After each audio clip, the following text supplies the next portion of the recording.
Oh, that was simple. Let's see. Hello. Hi. Wow, y'all are the first ones. Hello. Gonna wait for some people. Okay. Hi. So I don't know if any of y'all have seen. If you follow me, you probably have because I post about it like every day. Stargirl, I've been doing that, and the first 2 episodes have now come out. I'm so very proud of it. We all worked so hard. Yesterday, episode 2 came out, and it was Stargirl's first fight scene with Brainwave. And so I thought it would be really fun to get Brainwave on here and talk to him. He's not that scary in person, I swear. So I've never added anyone to this thing, but I'm gonna try. Oh, here we go. Okay. So, everyone, Christopher James Baker. We're waiting for him, but I think it's working. He truly is like such a talented actor. Every time I did a scene with him, it was almost, oh, hello, I'm just raving about you. It's fine. Hi, Brec. Hi, good morning. You're in Australia. And it is. Ya? Yeah, that's right. Yeah, I'm out here in in Australia. Where you're in LA still? I am. Yeah, my mom was here with me, but I took her to the airport this morning, so I'm back to being by myself. Oh, she was there for your birthday. Happy birthday. Oh, thank you. Yeah, she wanted to come in for the Stargirl premiere as well as my birthday, so it was like a very packed week, I guess you could say. How are you doing? How is Australia? Is it open? It's good. Kookaburras in the background, singing a little morning song. What are they? Kookaburras, they're an amazing kind of Australian bird. Oh, fun. Love that. Special little guest. That's right. I think we broke up, but how are things in Australia? Are they starting to open up again? Yeah, it's a lot better where we are in Queensland. At my wife's mum's place. I mean, yeah, there's been very few cases here, and they've been controlling it really well. So it's feeling a lot more normal here. And good to be with family.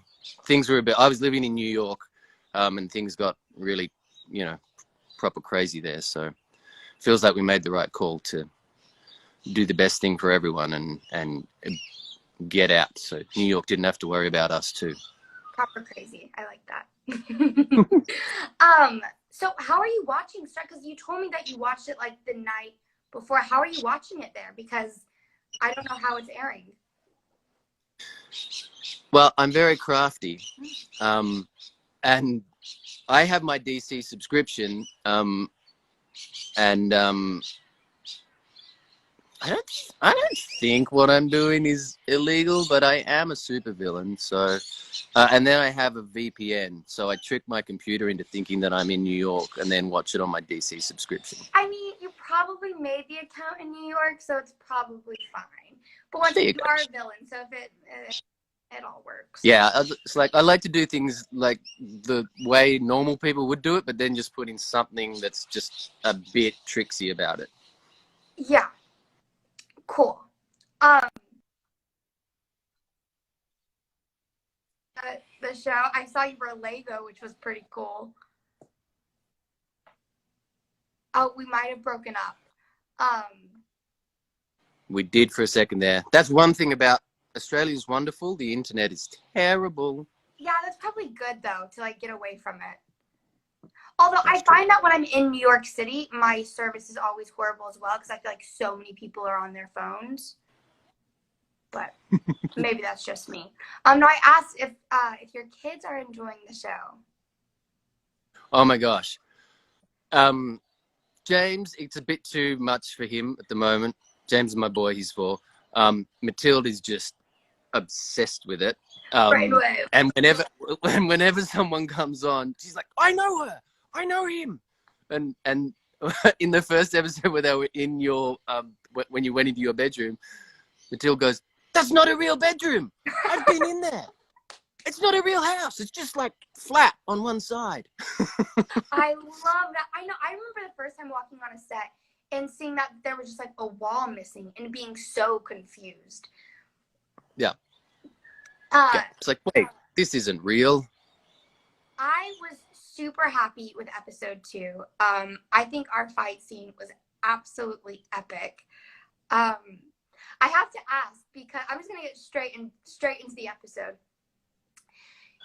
Filming that fight scene, a lot of it was just you and Stripe, but Stripe isn't actually there. So how was that experience for you? It was the first time I'd done something properly like that with you're just going to be looking at a tennis ball or a little dot. Thankfully, they did that amazing thing where they had what looked like the top of Stripe, like a big cardboard cutout of it, which you would have seen on the top of the 20-foot pole that they stood there for eyeline. So you did sort of get to have a little bit. But yeah, that whole sequence was one of those bizarre things where, because so much of it was going to be VFX, it was just Greg Beeman, the director, just saying, all right, now there's a car flying at you. Just move your head. And but see, that's the thing I loved about Greg. He wouldn't just say, there's a car, move your head. He would go, move your head like this. And just, he would like, do it.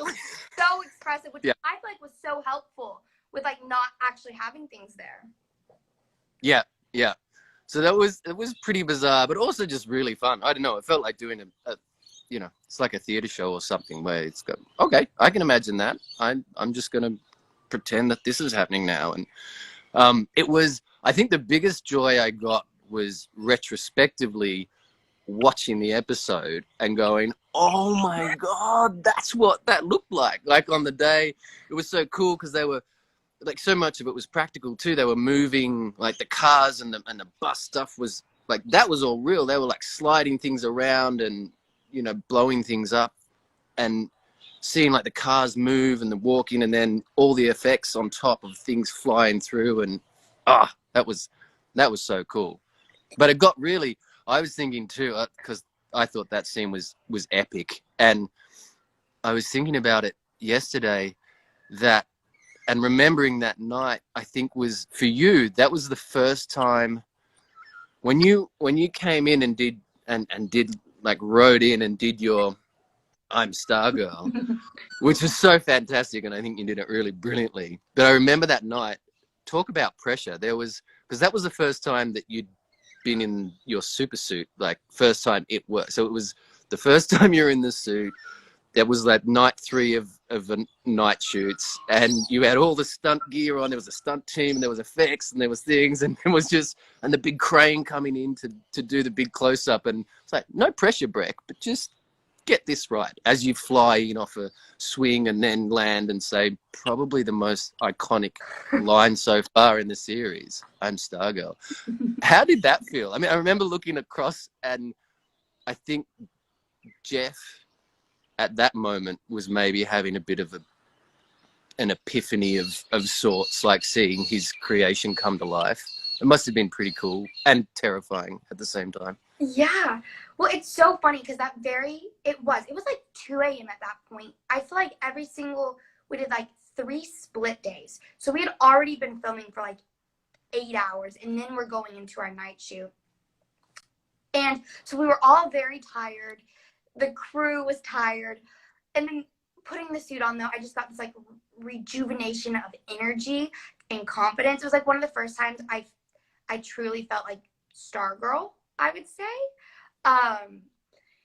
But the funny thing about it is, like, I had done stunt training before, and we had gone over a lot of the different like wire stunts that I was going to be doing, but we didn't practice that one. And it doesn't look difficult, but I was having to balance on like a 2-inch thing as it flew in, and then I had to jump off. And I'm coordinated, but I'm not that coordinated. And like we hadn't practiced it, and we only had like 2 takes because I think the whole fight scene had, I want to say it was over 120 setups, which if you know any, that's a lot of setups. It takes so much time just to do one, let alone over 120. And because 2 takes. Because you were on the staff, but then it had all the chords, and then you had to like get given another one that you swung around but couldn't hit the chords. And I don't know. I remember I was standing there on camera going, "God, you can do it." Yeah, because they had like one staff. You're so right, with wires. I stood on that one, and then I had to hold a different staff in the line. But I could only put one hand on it. But it's a 6-foot staff, so it's like hard to balance. You're right. It was so difficult. And it was glowing. It was like a light up stuff. And we only actually got 1 take where I didn't like hobble or something. So that's the take they used. But I was pretty happy with it. So you nailed it. It looked amazing. The other thing that really struck me about watching that scene come together was that it felt like on the night when we were filming it, it was you and I having a fight. But of course, in the show, it's a total 3-way scene with Luke as well. But he just was probably sleeping at that point. It's so true. Daisy. He got it good. He gets to be in all the fight scenes without having to do a single night shoot. Yeah, just sits in a little thing and goes. One of my favorite moments we had on set is, okay, so our super suits, they are gorgeous and very intricate and expensive, so we can't mess them up. So Chris was so respectful. He has like a little cape on his, and he didn't sit. I'm talking like we had been filming for a week at this point, and he would not sit when he was in his, I guess it's called a villain suit, because you're not a superhero, you're a villain.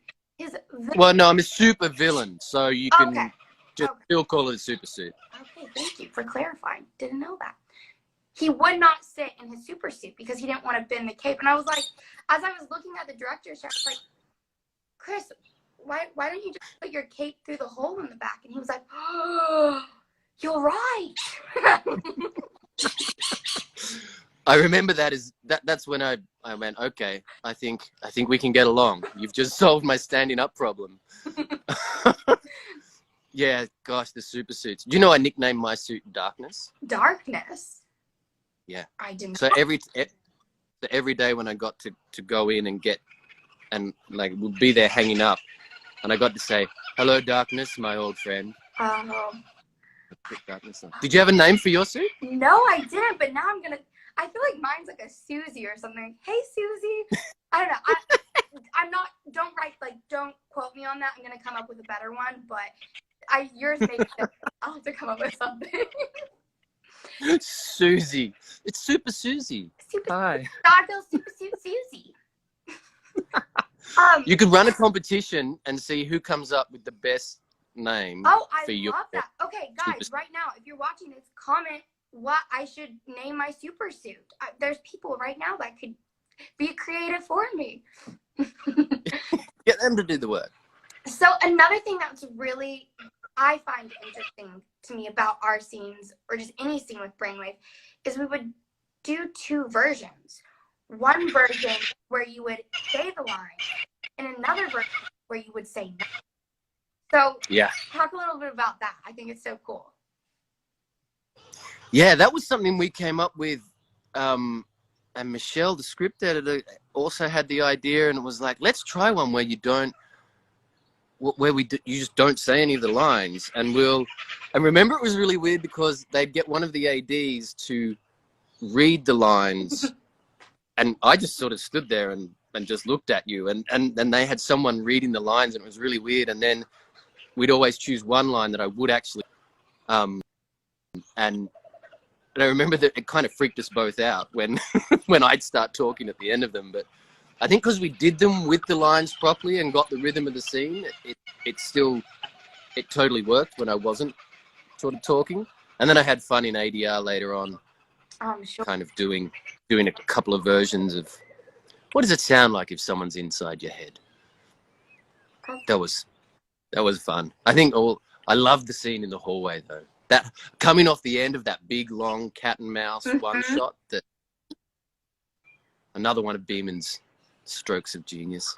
Yeah, I have to point that out because, like, it deserves acknowledgement. Is the scene in the gym. That was like a 3-page one shot.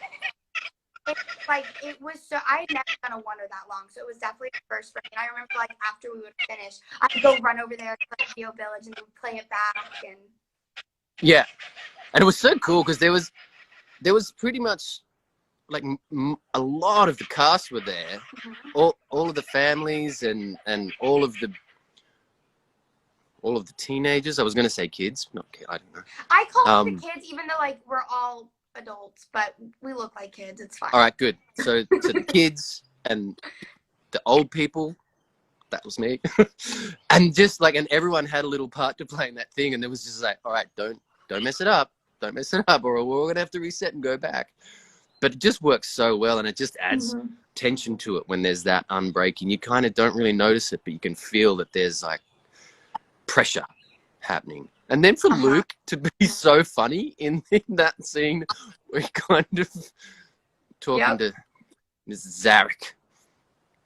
I thought it had humor. It did have that intensity. That's one of my favorite scenes from the episode for sure. Going back to the hallway scene, I just have to ask you this because for me, the first time I read it, I did not picture us in a dark hallway by ourselves. When I read that scene originally, I pictured it in like the middle of the parent-teacher conference in a hallway with a lot of people. Did you think like am I just crazy? No, yeah, I did too. And when we got onto set and they went, now we're going to go around here to this really spooky dark hallway with like none of the lights working or anything. It was like, oh, so yeah, naturally she'd turn up this hallway. It was like that classic horror movie thing where don't go down there. Of course he's going to be down there. I was watching. I'm like, Courtney, what are you doing? What are you doing? And then it was proper creepy. And I think everything about it just heightened how kind of scary that scene was. It was like looking. It was really nasty, mate. Say again? I was just saying it is. Yeah, that was one of the moments after that scene where Matilda, my daughter, looked at me and sort of went, "Oh, that wasn't very nice, Dad." Yeah, you're not very well liked, which makes sense because you're a villain. But I have seen some tweets about you that are like, "Wow, his son's a jerk, but with a dad like that, can you blame him?" And I'm like, "Oh, playing the perfect villain." Yeah, I played all of my stuff is just to justify Jake's stuff. That was my motivation. Yeah. Just like, but a lot of people are annoyed by Courtney, which I understand because she is like very impulsive. And I was talking to Cameron yesterday. And also I'm so sassy to Pat and people love Pat. You know, he's just like that nice dad. And they're like, "Why are you so mean to Pat?" And why are you so mean to Pat? I know. He's great. But Cameron was like, "It's fine. I'll come on and everyone will start hating me because I'll be mean to Pat." And I'm like, "You're right." So y'all are just like the justification for us. So thanks. Exactly. we all have our little roles to play in just justifying you being loved by everybody. Exactly. So thank you. I appreciate it. If anyone has any questions for us about the episode or I don't know about the making of the super suits or whatever. Will Stargirl turn evil at some point? Okay. I don't want to. Ooh. I don't think so because she's just so pure of heart. But this makes me think, what are all of Brainwave's powers? Because I feel like it's so much more extensive than just mind reading. Clearly, because you can also like move things with your mind. But do you know the extent of Brainwave's powers? Talked about them with Jeff a bit. Have you still got me? Wait, say again. Yeah, I talked about them with Jeff a lot, and we kind of made up some things too. But in the original ones, one thing that I loved, which I hope gets explored more, is rather than just being able to sort of think inside someone else's head or make you hear what he's thinking, he can create. In the comics, they call it like 3D projections. So he can put something into your head so that you hallucinate. You think you're seeing something that's entirely not there. Will completely treat it as if that's your reality. So he can create a new reality and put it in your head and then make you just do completely random crazy stuff or behave completely out of character, because he can just sort of control everything. And also things like he can know everything, because if you've thought it or read it or experienced it, he can just sort of take that as well. So it kind of got almost to this point where he's a little bit omnipotent. Just like, I don't know, maybe you should just go and build a spaceship and live in space where humans won't bother him. Then he'd be happy. Always trying to find a happy place even in a villain, you know? Like, why is he so angry? Why? What made him evil? There had to be something. So I feel like the only way Stargirl would go evil is if like you like got in her brain and made her see things and affect her. So that's what like made me think of it, because I felt like that Brainwaves powers were more extensive, but I never heard that. It makes sense. Yeah, I think part of, to get back to your question, a part of the reason why Brainwave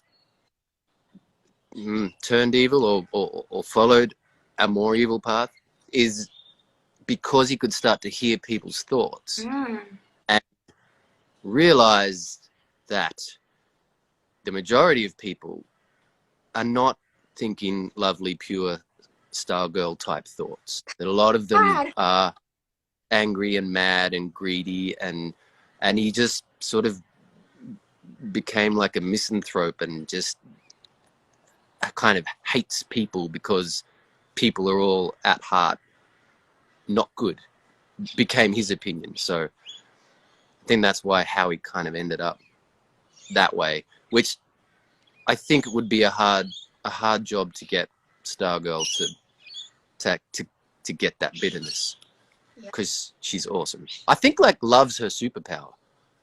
I agree. People always ask like, what, like she doesn't actually have any powers. I'm like, the staff works for her. Her most heroic trait is like her love and optimism and positivity. So, because not everyone has that, and it is a heroic trait. And also, but also like Thor, he doesn't have any powers, and the hammer works for him. You call him a superhero, and they're like, "Oh, true, she's like Thor," and I'm like, "Oh my gosh, people." Yeah, but he is a god. Well, okay, Chris, don't do that. Maybe she's a god, and maybe she's a god, and you just don't know it yet. Yeah, like the stars aligned, and they just work for her. Like I think there's something on her shoulder that's pushing her. Like it's not. I don't believe in coincidences. There's something. No. With her. I have to say, my boyfriend asked a question. He's watching. Hi, Dylan. He said, "Question." Hi, Dylan. Both, without spoilers. What was your favorite episode to film that you're excited for the audience to see? Dylan, I feel like Chris can't properly answer this.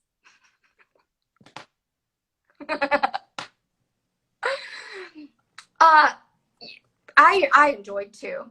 That's a safe answer. The one that's out. 2 is amazing. And I actually can't wait for everyone to go on the whole journey and watch the final episode, and I just think where it goes and how it comes together and how epic it gets and just mind-blowing, and then also just stays on such a personal, you know, it's still, even though it's an epic superhero battle and everything that's going on, it's still just about the relationships with the family. And I just think the way everything comes together in the last episode is pretty amazing, and it was fun to shoot too. It's very epic. I really enjoy episode 10. I think it's one of the turning points, or is the turning point of the season. So I'm excited for people to see that. I think it will shock people. It shocked me. I remember reading the script. I think I cried when I read the script. Yeah, right. Have you seen all of them? So I've seen almost all of them. I haven't seen 10. Maybe that's one of the reasons I'm really excited to see it, because I haven't seen it. 10. Okay, so I'm doing like a after the show talk with Jeff about episodes 12 and 13. So they just sent them to me to watch, and I'm so excited. So I'll get to watch 12 and 13. I'll probably watch them tonight, actually. So I'm excited. Cameron said something really funny. I saw it and it made me laugh. Well, also he's just making dad jokes because that's just Cameron. He said the staff clearly picks people with the character to handle its power. I think that's beautifully said and does encompass Stargirl's heroism. And then people are going on. So do you have, all right, I just talked about a bit of Brainwave. Where does the cosmic stuff come from? Do you know?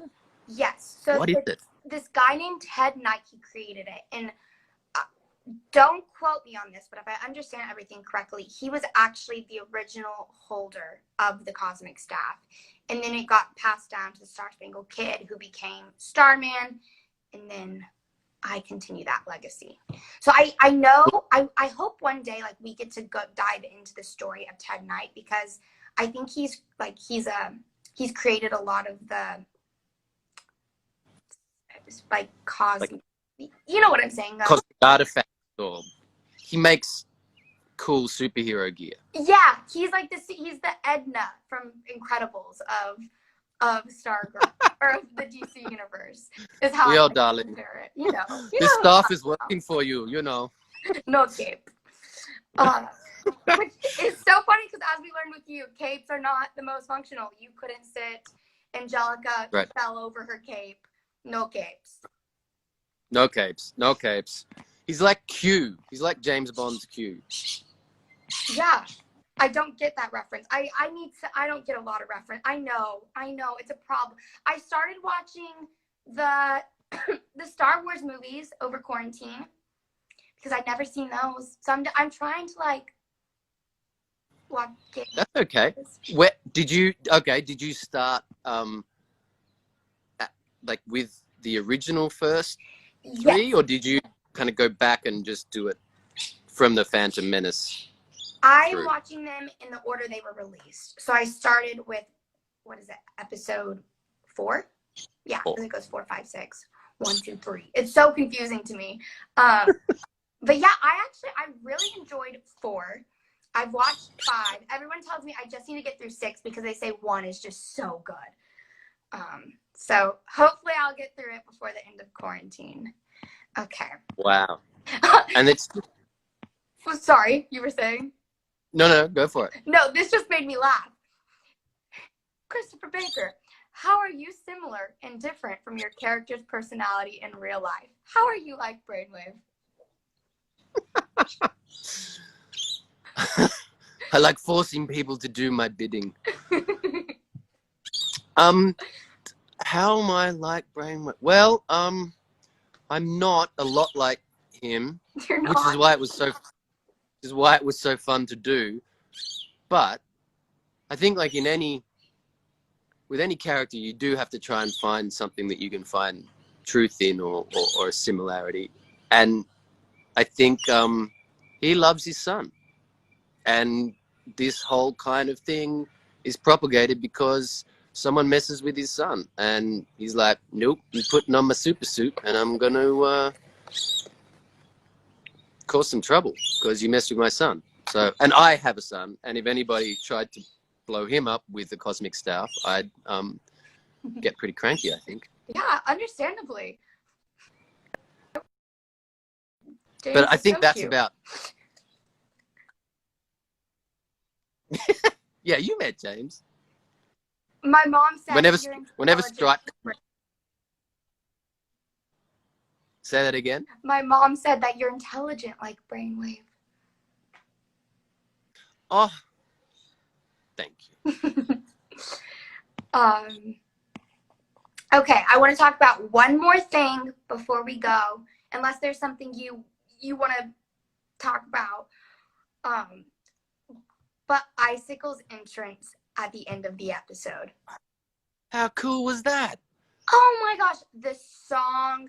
The song. I've killed one Starman, I can kill another. Like, everything about it. I was like, oh my goodness. Oh, how is he not going to be everyone's favorite character now? Like, if we all got an intro like that, it was like a film clip. It was like a video clip. They should, He should and be real, for sure.